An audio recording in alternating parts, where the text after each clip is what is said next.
السلام عليكم، ازيكم يا سنة تانية؟ ان شاء الله النهاردة هنتكلم عن درس جديد هو درس السياحة. هنعرف النهاردة ما معنى كلمة سياحة، وهنتكلم كمان هل عندنا انواع في مصر من السياحة ولا لا. قبل ما نعرف انواع السياحة اللي في مصر، عايزين نعرف يعني ايه السياحة. لو حد جه سألك يعني ايه السياحة هتقول له ايه؟ هتقول له السياحة هي انتقال الانسان من مكان الى مكان داخل او خارج البلاد. يعني ايه داخل او خارج البلاد؟ يعني معناها ان انا اتفسح، اروح اماكن ما رحتهاش قبل كده جوه بلدي او بره بلدي.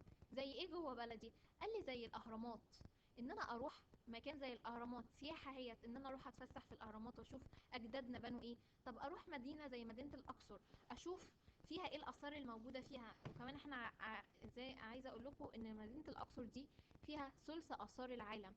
قال لي طب هو انا بس اتفسح جوه بلدي؟ قلت له لا، انت ممكن تسافر بره البلد خالص، تروح مكان زي ده. شايفين ده اسمه برج ايفل، ممكن ان انت تروحه، موجود في باريس، تروح تتفسح فيه وتشوف ايه برج ايفل دوت.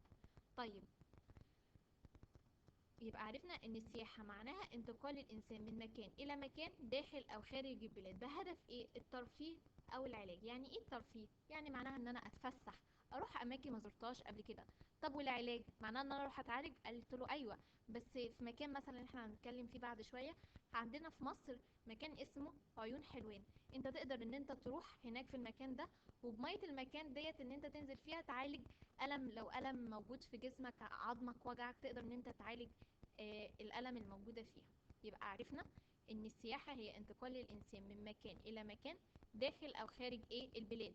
زي ان انت مثلا تروح داخل بلاد، تروح مثلا تزور الاهرامات، او خارج البلاد تقدر ان انت تروح تزور ايه؟ برج ايفل، بهدف ايه؟ الترفيه او العلاج. طيب، انواع السياحة، هل عندي سياحة انواع في السياحة ولا عندي نوع واحد بس من السياحة؟ قال لي لا، ده عندي كذا نوع من انواع السياحة. عندي سياحة دينية، سياحة ترفيهية، وسياحة علاجية.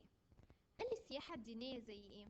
قال لي زي زيارة المساجد والأديرة، ان انا اروح المساجد والأديرة. زي عندي مثلا زي ايه؟ قال لي زي مسجد عمرو بن العاص، ده مسجد موجود في مصر، اقدر ان انا اروح ازوره، ودي تبقى اسمها سياحة دينية. قال لي طب ازور زي ايه؟ قال لي انت ممكن تروح تزور الأديرة، زي تزور دير سانت كاترين. يبقى أنا عرفت إن السياحة الدينية هي زيارة المساجد والأديرة، مثل مسجد عمرو بن العاص ودير سانت كاترين. طيب، السياحة الترفيهية زي إيه؟ زي زيارة الشواطئ، إن أنا أزور الشواطئ، أروح البحر وأزور الشاطئ. دي معناه إن أنا رايح إيه؟ رايح أرفه عن نفسي، أتفسح، سياحة ترفيهية. أروح أماكن فيها بحار وأقدر إن أنا أزورها وأتفسح فيها. طب زي إيه؟ قال لي زي مثلا ممكن تروحي مدينة شرم الشيخ أو مدينة الإسكندرية. طب موجودين فيهم ايه؟ قال ده موجودين فيهم بحار، ده انت ممكن تروح تزور الشواطئ الموجودة فيها. يبقى اقدر ان انا اروح ازور البحر الاحمر الموجود في شرم الشيخ، والبحر المتوسط الموجود في مدينة ايه؟ الاسكندرية. يبقى عرفنا ان السياحة الترفيهية اللي هي ايه؟ زيارة الشواطئ، ماشي، اللي هي ديت ان انا اقدر اروح مكان فيه مية، بحار، اقدر ان انا ايه؟ اتفسح فيه. طيب، السياحة العلاجية ده آخر نوع من أنواع السياحة هناخده النهاردة. السياحة العلاجية يعني إيه؟ يعني إن أنا أروح مكان أتعالج فيه، وفي نفس الوقت يكون المكان ديت فسحة ليا أول مرة أروحه. قال لي زي إيه في مصر؟ قال لي زي عيون حلوان. قال لي عيون حلوان ديت أقدر إن أنا أروحها. المكان دوت بقدر إن أنا أروح اتعالج فيه، اعالج الم جسمي، في عظمي وجعني، اتعالج من الالم دوت. فعرفت كده اني عندي زيارة عيون حلوان من السياحة العلاجية.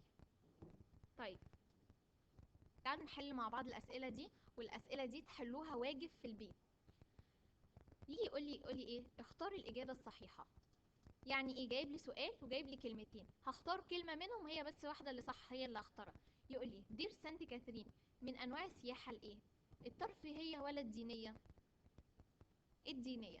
السؤال التاني، زيارة شرم الشيخ من انواع السياحة الايه؟ العلاجية ولا الترفيهية؟ الترفيهية. طيب، زيارة عيون حلوان من انواع السياحة الايه؟ العلاجية ولا الدينية؟ العلاجية. بكده نكون خلصنا درسنا النهاردة، وان شاء الله نتقابل المره الجايه، والسلام عليكم ورحمه الله وبركاته. بصي يا سمر، انا وقفت.